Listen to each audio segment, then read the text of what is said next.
화면 보시면요. 오늘은 업무 생산성에 대한 주제입니다. 이제 한국은 길게 일하는 나라가 아니라고 라고 하는 주제입니다. 오늘 경영자분들께서는 주목해서 보셔야 될 것이 이제 코로나 팬데믹 이후에 일하는 방식이 참 많이 바뀌었습니다. 원격 근무, 하이브리드 근무, 디지털 노마드, 그리고 재택근무 이런 다양한 형태의 이제 키워드들이 등장하고 있는데 이 키워드들이 우리 조직에는 과연 적용될 일이 없을까? 라고 한번 생각해 보셔야 되고 사실 오늘의 주제는 이러한 시대적 패러다임이 빠르게 치고 들어왔다. 그렇다면 우리 조직은 어떤 것들을 준비해야 되고 업무의 생산성과 효율성을 위해서는 어떤 것들을 좀 적용해 봐야 될까? 이거에 대해서 좀 알아볼 영역인 것 같습니다. 자, 이제는 한국이 길게 일한 나라가 아니라고 한번 들어가 보겠습니다. 네.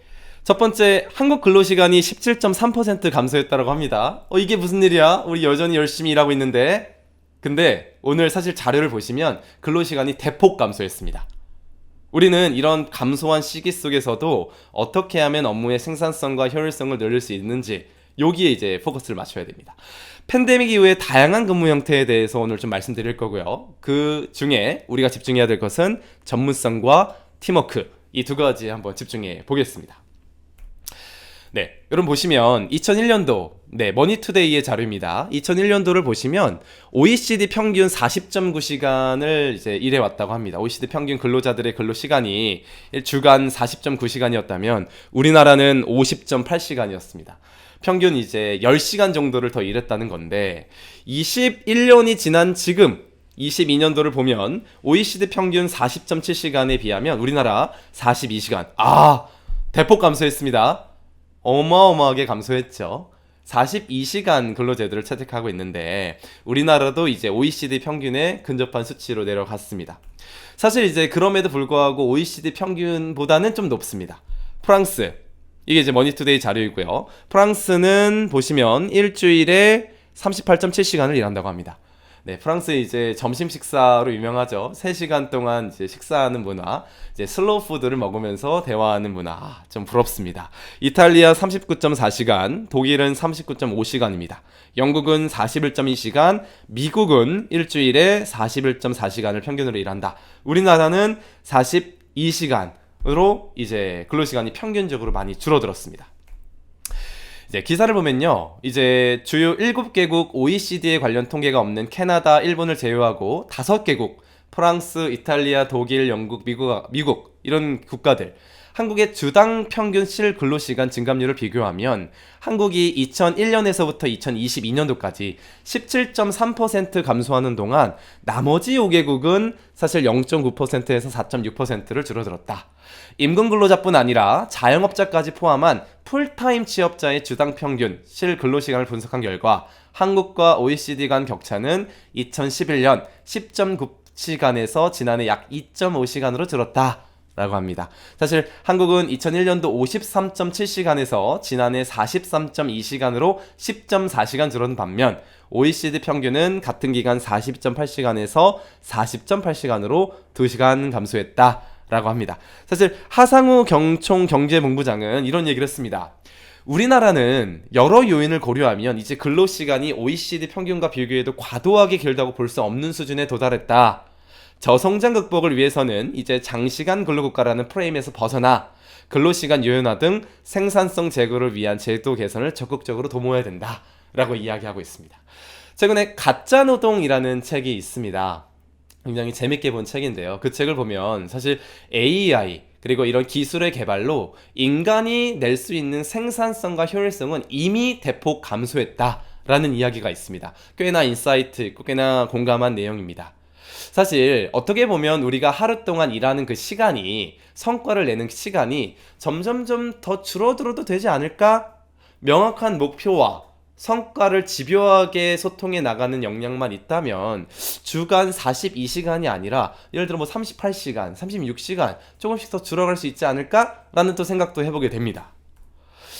근데 이제 우리가 좀 주의 깊게 볼 내용은 올해 지식 작업자 39%가 하이브리드 근무로 변경되었고 근데 그 중에서도 원격 근무의 비율은 줄어들었다고 합니다. 여러분 2020년도에 코로나 팬데믹이 등장했습니다. 그럴 때 급격하게 증가했던 일하는 방식이 바로 원격 근무입니다. 처음에 재택근무라는 이름으로 시작이 되었죠. 재택근무는 집에서 근무하는 형태를 말하고, 사실 이제 저는 재택근무보다 요즘은 원격근무가 훨씬 더 명확한 표현이 아닐까 합니다. 왜냐하면 집에서만 일하는 것이 아니라 카페에서도 일하고, 혹은 휴가 가서도 일하고, 어떤 공유 오피스에서도 일하고, 혹은 지하철을 가면서도 이렇게 노트북을 켜면서 일하시는 분들 제가 종종 보곤 합니다. 그렇다면 재택보다는 어떤 원격의 근무 형태가 늘어났다라고 할 수 있는데, 사실 원격 근무는 줄었다고 합니다. 통계를 보시면 이미 이제 이 10년도에 점차 늘었던 이런 원격 근무의 형태가 점점점 줄어드는 형태를 볼 수 있습니다. 코로나 팬데믹이 끝나고 나서 이제 IT 업계도 이제 출근하는 형태가 보이고 있겠죠. 그런데 변화된 것은 하이브리드 근무 형태가 변했다는 겁니다. 하이브리드는 실제 우리 회사로 출근하기도 하는 한편 원격 근무를 하는 그런 혼용의 형태. 예를 들어 일주일에 3일은 원격 근무로 진행을 하고, 그리고 예를 들어 이틀은 출근을 하는, 혹은 이틀은 원격 근무를 진행하고 3일은 출근을 하는 이런 근무 형태의 혼합을 표현하는 것이 이제 하이브리드 근무라고 할 수 있겠습니다. 눈여겨볼 부분은 2020년도 68%에 달했던 완전 원격 근무자의 비율이 2022년도와 2023년도에 각각 14%와 9%로 빠르게 줄어들고 있다는 점입니다.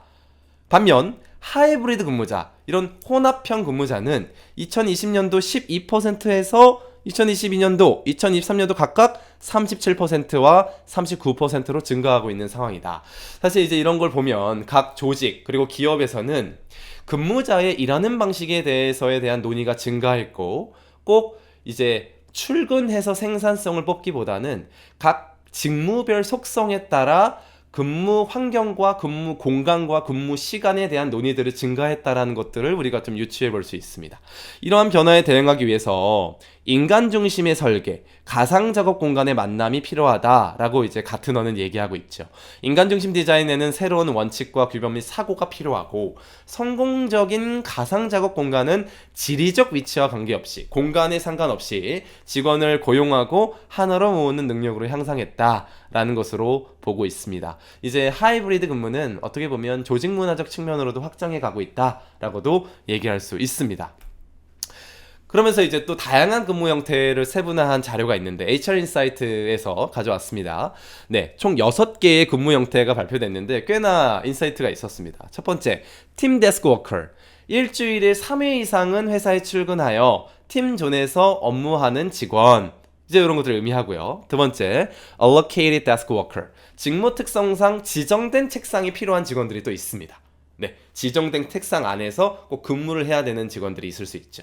Occasional home worker. 출근 시 공동 업무 공간에서 일하면서 일정 시간을 집에서 근무하는 직원을 뜻하기도 한다고 합니다. Home-based worker. 사무실에서 개인 업무 공간이 전혀 없는 재택근무자. 네, 재택근무가 주된 일일 수 있는 이제 홈베이스드 워커가 있다고 하고요. 모바일 워커라고 해서 직무 특성상 업무 지역이 이제 계속 바뀌는 직원들이 있겠죠. 뭐 출장의 형태라든지 다양한 공간을 이제 옮겨 다니는. 요즘은 이렇게 다양한 공간에서 일하는 근무자를 이제 디지털 노마드, 이렇게 유목민 생활을 한다라고 해서 디지털 노마드라는 키워드도 있다라고 합니다. 네, relocation 콜센터 워커. 콜센터 및 고객 서비스를 위한 교대 근무자는 지정된 조직과 장소에서 근무한다.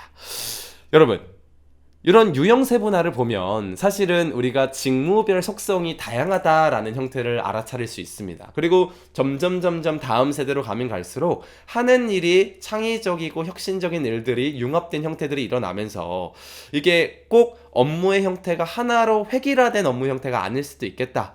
그리고 점점 2023년도를 살아가고 있는 지금 실리콘밸리를 더불어서 아시아권 그리고 유럽 국가의 다양한 조직들이 업무 유형의 세분화를 만들어내고 있다. 사실 이런 형태를 보면 우리나라 또한 다양한 문화와 다양한 세대가 공존하고 있는 지금 이때, 다양한 직무의 속성이 일어나고 있는 이때 점점점 어떤 형태의 일하는 방식으로 바뀌어갈 수 있을까? 이것들을 각 조직별로 좀 고민해볼 시기가 온 것 같습니다. 근무 종류와 특징을 비교해보면 사실 X축을 보시면 뭐 하이브리드 근무, 원격 근무, 완전 원격 근무, 원격 근무를 허용하는 혹은 부분 원격 근무의 허용 형태로 이제 MEC, 즉 프레임을 나눠볼 수 있고요. Y축을 보시면 공간에 따라서 또 시간에 따라서 네, 근무 장소도 공간이겠죠. 그리고 디지털 협업 툴에 따라서, 그리고 모임과 회의의 참여에 따라서, 네트워킹에 따라서 다양하게 구분해 볼 수 있습니다. 과연 우리 조직은 어떤 요소들, 사무실에 꼭 나와야 되는가, 혹은 시간대를 선정해야 되는가, 협업 툴을 사용하고 있는가, 그리고 모임과 이런 모임의 형태가 중요한가, 동료와의 커뮤니케이션이 중요한가, 혹은 덜 중요한가에 따라서 어떠한 근무 형태를 적용할 수 있을지에 대한 또 옵션이 많이 늘어났습니다. 그런데 이제 하이브리드 이 워크 환경으로 구성 요소를 보시면 우리가 점점 하이브리드 형태의 근무 여건으로 만약 간다고 한다면 어떤 것들이 중요할까? 세 가지가 중요하다라고 합니다. 첫 번째는 리더십, 두 번째는 구조, 세 번째는 문화입니다. 강력한 리더십이 사실 필요하겠죠. 전사의 사명과 비전이 명확하게 있어야 되고, 우리의 분기 단위 목표, 월간 단위 목표, 주간 단위의 목표를 성과 관리를 이끌어갈 수 있는 강력한 리더십이 있어야겠습니다. 두 번째는 이제 구조겠죠. 뭐 하이라키 구조도 있을 수 있고, 혹은 어떤 스쿼드 형태, 애자일 형태의 구조들이 있을 수도 있습니다. 근데 하이브리드라는 것은 이제 어떤 원격 근무의 형태가 점점 도입되고 있기 때문에 온라인 커뮤니케이션 구조 속에서의 커뮤니케이션, 그리고 이 구조 속에서의 시스템, 프로세스적인 구조적인 확립도 필요하다고 볼 수 있겠습니다. 그리고 이제 세 번째가 문화인데, 이제 어떤 물리적인 거리가 떨어져 있을 때 사람들은 함께 일했던 그 시절을 떠올릴 수 있겠죠. 사람이라는 존재는 사실 계속 혼자 일하기는 어려운 존재인 거라고 저는 생각을 합니다. 이제 사람 인자가 이렇게 맞대어서 있는 형태이지 않겠습니까? 그래서 경영이라는 건 함께 일하는 구성원들이 함께 협력해서 사명을 바탕으로 동동의 목적을 달성해 가는 그런 방향성이기 때문에 우리가 추구하는 핵심 가치와 철학에 따른 문화적 요소들이 고려될 필요가 있습니다. 근데 이 문화라는 것이 꼭 직접 만난다라기보다는 온라인에서 즐길 수도 있는 문화, 혹은 오랜만에 만나서 우리가 즐기는 문화, 커뮤니케이션 문화, 어떤 성과를 관리해 나가는 문화, 그리고 우리의 어떤 철학과 가치를 실현해갈 수 있는 문화, 이런 것들이 잘 구성되어 있는 회사일수록 물리적 거리가 멀어진다 할지라도, 그리고 혼합형 일하는 방식이 도입된다 할지라도 오히려 단점보다는 장점이자 강점으로 발휘되는 업무의 생산성이 향상될 수 있는 기회로서 여겨질 수도 있다라고 할 수 있겠습니다. 그런데 이제 이렇게 하이브리드 워크를 도입하게 된다 그러면 반드시 지켜야 되는 여러 가지 원칙들이 있습니다. 첫 번째는 작게 시작할 수 있는 단기 목표부터 시작해라. 사실 목표 관리를 반드시 시작하셔야 됩니다. 다른 말로 표현하면 성과 관리가 있어야만 이 하이브리드 워크에 도입되는 성공률이 높아질 수 있다. 왜냐하면 이 성과라는 것이 구성원과 그리고 그 리더가 합의된 결과물을 기준으로 그 과정을 도달해 나가는 여정입니다. 만약에 우리가 이번 주에 뭘 해야 될지, 이번 달에 뭘 해야 될지가 사실 눈에 보이지 않는다면 사실 이것은 모인다 할지라도, 혹은 원격 근무를 할지라도 성과를 내는 그 기준이 없다라 할지라면 우리가 어디를 향해 달려가야 될지 모른다라고 할 수 있겠죠. 그래서 단기 목표가 반드시 설정돼야 됩니다. 그리고 업무량보다는 결과에 집중하는 핵심 결과 지표에 집중돼야 됩니다. 지금 목표에 대한 얘기를 하고 있는데, 이게 조직의 시간 프레임이 강하면 강할수록 구성원들은 어떤 얘기를 하게 되냐면 9시부터 6시, 9 to 6의 프레임이 있어서 6시인데요? 저 퇴근해야 되는데요? 저 9시에 왔지 않습니까? 저 늦지 않았는데요? 여러분, 8시 50분에 와서 미리 업무를 준비해야 되는 게 좀 옳은 겁니까? 아니면 9시 땅 돼도 괜찮은 겁니까? 네, 최근 뭐 이렇게 SNL이나 이런 어떤 시사를 풍자하는 다양한 프로그램 속에 이런 주제들이 나온 적이 있습니다. MZ시대의 근무 환경, 그리고 뭐 기성세대 근무 환경 중에 차이가 있는데, 시간 프레임으로 자꾸 가게 되면 9시부터 6시까지만 우리가 일을 해야 된다라는 프레임이 있습니다. 사실 근데 우리 대표님들, 일이라는 게 그렇습니까? 중요한 프로젝트가 있으면 조금 6시를 넘기서더라도 목표에 집중해서 목표를 달성해 나가면 되지 않습니까? 그런 관점이 맞다면 사실 조금 늦게 출근하더라도 목표를 달성해 낼 수만 있다면, 성과를 낼 수가 있다면, 목표만 집중한다면 우리의 대화와 커뮤니케이션과 소통이 좀 달라질 수도 있다라는 겁니다. 그리고 이 결과에 집중하면 집중할수록 과정과 실행과 활동 지표보다는 명확하게 우리가 달성돼야 되는 결과는 무엇인가, 그리고 그 결과를 달성하기 위해서는 지금 당장 우리는 뭐부터 해야 되는 건가, 이런 진취적인 인과적 대화를 할 수 있다라는 라고 말씀드릴 수 있겠습니다. 두 번째는 이제 직원들의 상황을 파악하는 것입니다. 말 그대로 하이브리드 근무가 발전됐던 이유는 디자이너, MD, 개발자, 교육 혹은 CS 다양한 업무 형태들이 등장하고 있습니다. 물류, 어떤 서비스업 다양한 것들이 있습니다. 근데 이 속성이 다르기 때문에 어떤 인원들은 굳이 출근하지 않더라도 다른 환경 속에서 원격 근무를 통해 생산성을 더욱더 확장시킬 수 있을 수도 있습니다. 때로는 이제 출퇴근 시간이라든지 어떤 다양한 공간과 시간에서 줄일 수 있는 시간들을 효율적으로 쓸 수 있는 방향도 있겠죠. 그래서 직원의 개별 특성이나 직무 범위, 개인의 상황을 파악하고 이를 토대로 직원들에게 적합한 업무 배치를 결정하는 것이 중요하다. 다만 기존에 일하던 방식, 기존에 함께 모여서 일하던 조직들이라면 사전적 예고 형태의 경영자의 소통이 굉장히 중요합니다.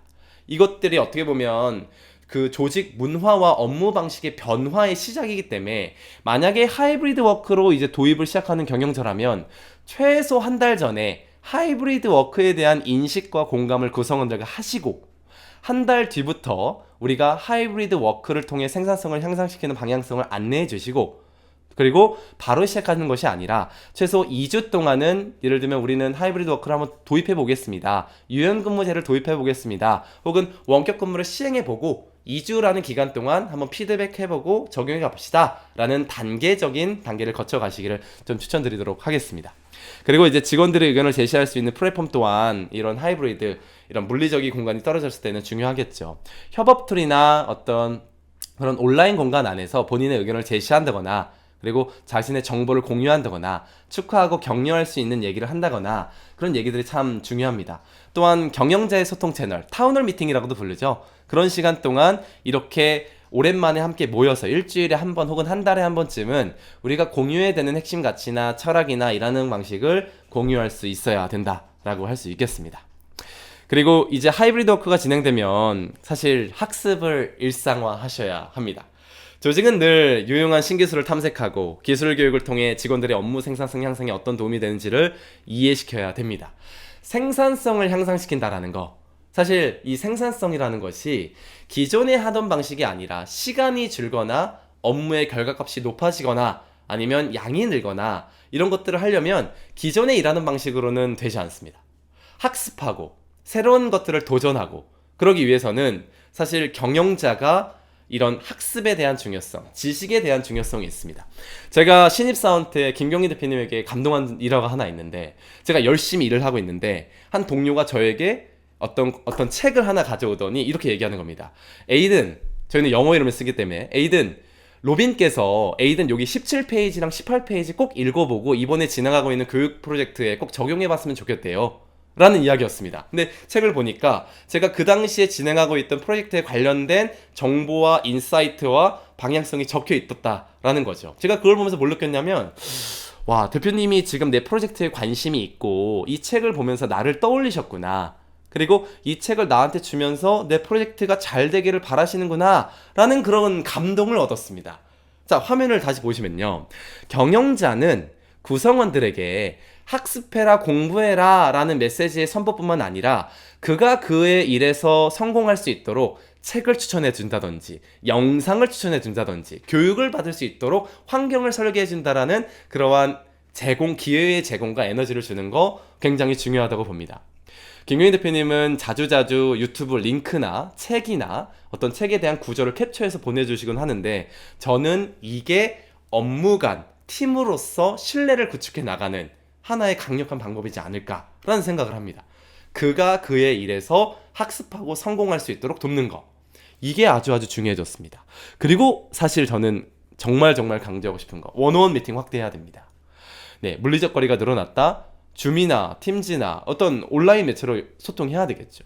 실리콘밸리나 외국계 기업은 이미 일주일에 한 번, 일주일입니다.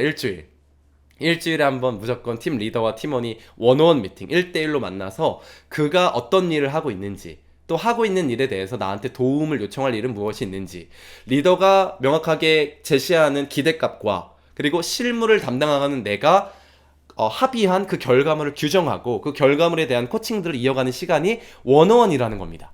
페이스북에 그 이제 부대표로 들어가는 사람이 입사할 때 이런 제시를 했다고 하죠. 마크 주커버그에게 일주일에 원어원을 2번 이상 해주지 않으면 저는 입사하지 않겠습니다. 그만큼이나 내 성과를 내기 위해서는 리더와의 소통이 중요하고 집요한 소통이 중요하다라고도 할 수 있다는 겁니다. 자, 여러분, 지금 앞단에 어떤 얘기를 했냐. 팬데믹 이후에 원격 근무 그리고 일하는 방식이 바뀌면서 점차 원격 근무는 줄어들고 하이브리드 근무의 형태가 늘어났습니다. 재택과 출근의 형태가 혼합되고 있죠.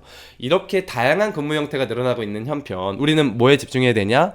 전문성, 즉 목표, 구성원과 리더가 합의된 목표를 정하고 고객 만족의 기준을 정하고 그 목표를 달성할 수 있는 실력을 높여야 되는 형태로 등장했습니다. 그리고 두 번째, 그 목표를 달성하기 위한 팀워크, 그 팀워크 안에서도 특별히 소통의 중요성에 대해서 얘기했습니다. 전문성과 팀워크를 향상시킬 수 있다는 그 기대성과 방향성이 사실 어떤 일하는 방식 안에서도 성과를 낼 수 있는 것의 핵심이라는 이야기겠죠. 이런 과정 속에 사실 업무 지시법이 있다고 합니다. 우리 조직에는 이 6가지 원칙 중에 어떤 것이 과연 빠져 있고 어떤 것이 있는지 한번 보도록 하겠습니다. 여러분, 업무를 제시할 때 이거 누가 해야 되는지 명확하게 정하고 있습니까? 최소 월요일날 주간 회의 혹은 스프린트 미팅 그리고 성과 회의에서 해야 되는 일이 있다면 누가 해야 되는지를 정하십니까? 두 번째, 어떤 결과값이 나와야 되는지를 정하고 있습니까? 영업콜 300건 하겠다 보다도 고객과의 계약 5건 하겠다가 훨씬 상위 목표입니다. 이것이 활동 지표이냐, 300건의 콜건을 하겠다, 활동하는 결과값이냐, 아니면 300건을 통해서 활동을 통해서 고객과의 계약을 5건 성사시키겠다, 이런 산출 결과값이냐, 훨씬 상위의 결과값이냐라는 것들을 지정해 줄 수 있는 근육은 있어야 됩니다. 네, 그리고 이 업무를 왜 해야 되는가?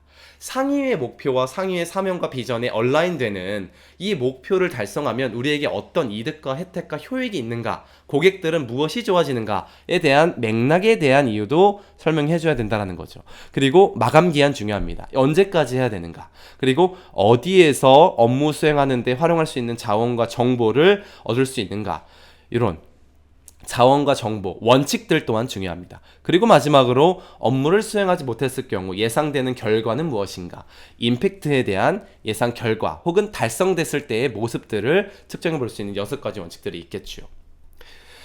네, 한국 성과코칭협회 류랑 대표님이 쓴 책입니다. 일을 했으면 성과를 내라. 이 책 한번 읽어보시면 성과에 대한 정의를 명확하게 알 수 있습니다. 최근 가인지 컨설팅 그룹의 성장 클럽 혹은 브랜딩 워크샵을 통해서 류랑 대표님이 직접 오셔서 강의했던 것들을 보면 많은 경영자분들에게, 그리고 우리 가인지 경영자분들에게 반드시 전하고 가신 메시지가 있습니다. 성과가 과연 무엇일까? 성과가 무엇입니까? 많은 언더백 기업의 대표님들이 성과를 제대로 규정하지 않았기 때문에 성과 관리를 제대로 못한다 라는 일침을 두고 가셨습니다. 성과란 이렇게 말씀하셨습니다. 리더와 실무자가 함께 합의한 결과치의 기준값, 이런 것이라는 거죠. 사실 대한민국의 많은 기업들은 지휘 명령 통제 구조 속에, 탑다운 구조 속에 그냥 해야 되는 일을 마이크로 매니징 하는 형태가 많았습니다. 이번 주에 이거 하세요, 이번 달에 이거 하세요, 이거 달성하면 네, 어느 정도 인센티브 나가고 승진 성과평가 잘 받고. 근데 이러다 보니까 이제 구성원들은 주도적으로 주체적으로 어떤 목표에 집중하기보다는 리더가 내리고자 하는 탑다운 형태만 기다리는 형태가 된다는 거죠. 그래서 사실 리더가 명확하게 기대하는 결과값을 먼저 제시하고 그 제시한 값에서 구성원의 역량과 강점이 어느 정도 기여할 수 있고 공헌할 수 있는지를 대화하고, 그리고 이번 주 혹은 이번 달 혹은 이번 분기에 우리가 같이 나가야 하는, 달성해야 되는 명확한 결과값을 같이 합의하는 거, 이것이 사실 성과의 기준이라고 합니다. 다른 말로 표현하면 고객 만족의 기준치가 무엇이 있는가, 고객 만족의 기준치가 무엇이 있는가, 이것을 합의해야 된다라는 것이 이야기입니다. 그래서 일하는 프로세스에 집중해라. 프로세스에 집중한다면 첫 번째, 일하기 전에 수요자가 기대하는 결과물을 사전에 합의하는 거, 이거 사실 중요합니다. 합의하기 위해서는 원어원 미팅을 반드시 해야겠죠. 만나야 합니다. 만나서 물어봐야 됩니다. 그리고 내가 생각하고 있는 그 결과값을 알려줘야 된다라는 거죠. 알아서 잘 해보세요. 알아서 창의적으로 해보세요. 알아서 예쁘게 해주세요. 라는 이 소통은 사실 과거에 일하는 방식입니다. 이제는 구성원에게 리더가 명확하게 하는 결과 알려줘야 되고요. 일하는 중에는 기간별 과정 결과물을 정기적으로 리포팅 해줘야 됩니다. 그리고 일하고 나서는 자기 성과 평가를 먼저 리포팅하는, 일하기 전, 일하는 중, 일하고 나서 계획하고 실행하고 되돌아보는 이 성과 관리가 반드시 필요합니다. 네. 그래서 이제는 직장에서 소통하는 기준이 바뀌었습니다. 역할보다는 그에게 책임을 주는, 명확한 목표를 제시하고 DI라고 우리 김경민 대표에서 늘 강조했죠. 그가 그의 일에서 책임을 지고 그의 일에서 성취와 보람을 느낄 수 있게 하는 명확한 권한을 줄 수 있는 책임이 중요하고요. 대명사보다는 고유명사 중심입니다. 문자보다는 숫자, and 값이 중요해졌고요. 주관적 의견보다는 객관적인 사실, 있는 그대로의 사실로 소통하고 피드백하는 게 중요합니다. 그 사람의 인격과 자질과 이런 것들을 비난하는 이런 평가가 아닌 있는 그대로의 사실을 기준으로 피드백 주는 이런 소통이 정말 중요해졌다라고 할 수 있겠습니다. 네. 그래서 이거 사실 월요일날 김경희 대표님께서 강조했는데, 성과를 관리할 때 핵심 과제는 무엇이냐, 우리의 결과물은 무엇이냐, 마감 기한은 얼마냐, 얼마나 소요 시간이 걸리냐, 그리고 고정 변수와 변동 변수, 우리의 추진 계획은 뭐냐, 일정은 무엇이냐. 네. 어려우십니까? 빡빡하십니까? 그런데 이거 관리해 가셔야 됩니다. 최소 월간 단위, 주간 단위 이거 관리해 가셔야 됩니다. 그래서 이제는 명칭이 1일 업무 보고서 이런 것보다, 주간 업무 보고서 이런 것보다 1일 성과 기획서, 주간 성과 기획서 이런 것들이 더 좋다는 거죠. 업무라는 것은 이제 펜딩 리스트 단위로 나온다면, 성과라는 것은 합의와 결과값이 명확히 규정되어 있기 때문에 훨씬 결과값 기준으로 소통하게 되는 이런 것들이 중요합니다. 언어가 실제를 만들기 때문에 주간 업무 보고서 이런 것보다는 성과 기획서 이런 것이 훨씬 중요하다라고 할 수 있겠습니다. 네, 최지아 경영자님, 성과 기획서 중요한 포인트네요. 네, 공감해 주셔서 감사합니다. 네, 그리고 또한 위의 형태, 결과 단위. 어떻게 보면 이제 분기 단위의 형태라고도 할 수 있겠죠. 좀 큰 범위입니다. 태스크 매니지먼트인데 핵심 과제는 무엇인지, 우리의 3개월 단위 이번 달의 핵심 과제는 무엇인지, 그러면 이번 달 혹은 3개월 단위를 해결해 나가려면 세부 추진 계획은 뭐가 있는지, 그리고 언제까지 해야 되는지, 예상 결사치, 예를 들어 고객과의 계약이 5건이라든지 우리의 매출이 혹은 100억에서 120억으로 는다든지 결과값을 미리 규정해 두는 겁니다. 그리고 퍼포먼스 매니지먼트라고 해서 조금 더 이거를 인과적 프로세스로 세분화한다면 그 안에 어떤 핵심 과제를 어떻게 세분화하고 언제까지 마감 기한을 정하고 마감 기한마다 얼마나 시간이 걸리고 고정 변수 혹은 변동 변수 어떻게 갈 것인지, 이거 시간과 에너지가 좀 들긴 합니다. 그런데 대표님들, 처음에 이것부터 세팅해 놓고 가면 우리가 방향을 잃을 일은 없습니다. 이 정도의 근육, 경영자의 실력이 조직의 실력이다 라고 외치는 가인지가 제시하는 이런 프로세스를 관리하는 성과 관리를 반드시 하셔야만 지금 앞으로 우리의 한정된 예산과 자원과 인적 관리에 있어서 우리가 얻고자 하는 결과치를 달성할 수 있다라는 것이라 할 수 있죠. 사실 성과 관리는 이제는 필수입니다. 한편으로는 생존이라고도 말할 수 있겠습니다. 무엇을, 언제까지, 왜, 그리고 결과물, 공약 방법, 지원 요청 상황. 어떻게 보면 요것을 미리 리더가 5번까지 작성해서 팀원을 만나는 겁니다. 그래서 미리 얘기해 줄 수도 있겠죠. 내가 그대에게 원하는 건 이걸 달성해 줬으면 좋겠어요. 언제까지 해줬으면 좋겠어요. 그리고 이걸 하는 이유는 우리 이번 달 비전 목표가 예를 들어 2억을 더 수익 모델로 나타나는 거기 때문에 여기에 공헌해주면 우리의 고객들에게 이런 가치를 제공할 수 있습니다. 그래서 요것만큼은 달성해 주시고 제 아이디어는 요런 게 있습니다. 혹시 저한테 어떤 요청사항이 있습니까? 이걸 미리 작성해서 만나면 얼마나 할 얘기가 많습니까? 구성원과 만나서 할 얘기가 없습니다. 격려할 일이 없습니다. 칭찬하거나 감사할 일이 없습니다. 이런 이야기 물론 맞을 수는 있지만 그 전에 리더가 고민하고 에너지와 시간을 쓰신다면, 시간과 물질과 재능과 힘을 먼저 들이신다면 사실 할 얘기 정말 많습니다. 네, 배재영 경영자님, 오늘 아침은 손창훈의 경영벙커인가요? 이곳은 김경민의 경영벙커입니다. 오늘은 제가 특별 게스트로 나와서 지식과 인사이트를 전하고 있습니다. 똑같은 말이죠. 월간, 주간 성과 기획서를 반드시 만드셔라 라고 꼭 말씀드리고 싶습니다. 네. 뒤에 일일 성과 기획서. 언어가 참 중요하다고 했습니다. 왜냐하면 언어가 실제를 만들기 때문에 그렇습니다. 언어가 실제를 만듭니다. 저는 개인적으로 일일 주간 보고서, 주간 보고서, 월간 업무 보고서 이런 것들이 업무 단위에 너무 작은 단위로 구성되어 있는 형태이기 때문에 성과라는 단어를 넣은 보고서로 이름을 좀 변경해 보시기 바라겠습니다. 네, 가인즈 캠퍼스의 우선순위 관리하기 월간 업무 리스트 한번 활용해 보시는 것도 좋겠습니다.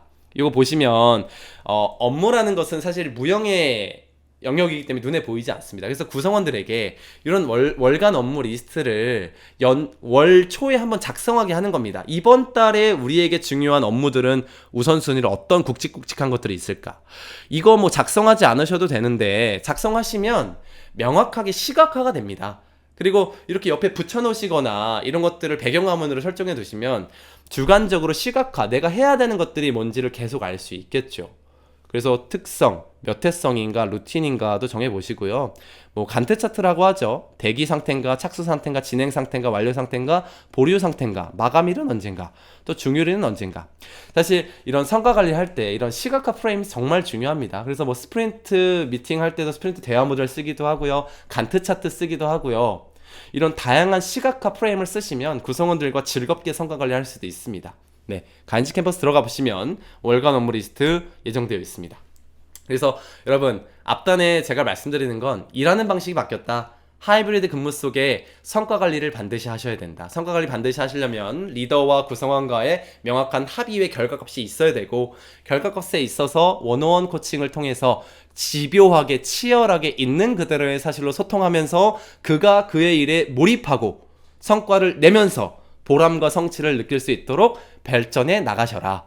하이브리드 근무, 원격 근무라는 형태가 잘못된 것이 아니라 우리가 목표를 달성할 수 있다면 변화된 시대적 프레임 속에 우리는 어떤 일하는 방식과 근무 여건을 취해야 되는가, 이거 깊게 좀 고민해 보셨으면 좋겠습니다.